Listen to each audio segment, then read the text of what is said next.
Hi friends, তোমরা দেখছো দেবিকার kitchen. আর আজ আমি বানাবো মাশরুমের রেসিপি, মাশরুম কারি। ফ্রেন্ডস, তোমরা যদি এইভাবে মাশরুম কারি বানাও, রুটি, পরোটা, লুচি কিংবা ভাত সকলের সাথে খেতে এটা বেশ দারুণ লাগবে। চলো দেখে নিই। তো এখানে আমি 250 গ্রাম মাশরুম নিয়েছি, প্যাকেট মাশরুম।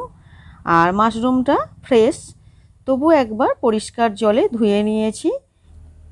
মাশরুমের সাইজটা এইভাবে আমি ছোট করে নিচ্ছি।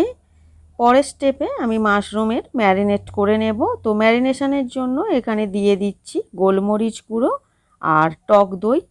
250 গ্রাম মাশরুমের জন্য 100 গ্রাম টক দইয়ের ব্যবহার করছি। গোলমরিচ গুঁড়ো আর টক দই ভালো করে মাশরুমের সাথে মাখিয়ে রেখে দেব 20 থেকে 25 মিনিটের জন্য। মাশরুম কারি বানানোর জন্য লাগছে কাঁচা লঙ্কা, টমেটো, পেঁয়াজ, ধনেপাতা। এখানে আমি 150 গ্রাম টমেটো আর 100 গ্রাম পেঁয়াজ ছোট ছোট টুকরো করে কেটে নিয়েছি।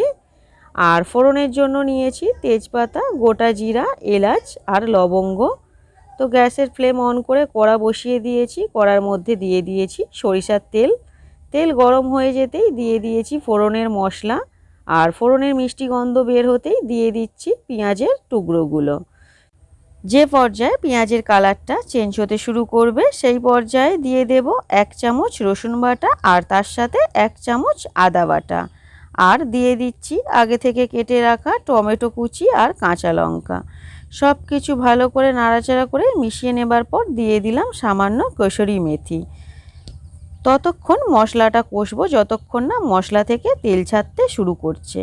তো মশলা থেকে তেল ছাড়তে শুরু করেছে, একটা মশলার ঘোল বানাচ্ছি। তার জন্য নিয়েছি 1 চামচ লঙ্কা গুঁড়ো, 1 চামচ হলুদ গুঁড়ো আর তার সাথে ধনে গুঁড়ো ও স্বাদ অনুসারে নুন।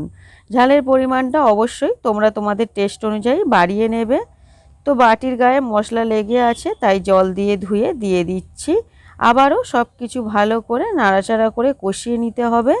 যেই পর্যায়ে এইভাবে তেল ছাড়তে শুরু করবে মশলা থেকে, সেই পর্যায়ে দিয়ে দেব আগে থেকে ম্যারিনেট করে রাখা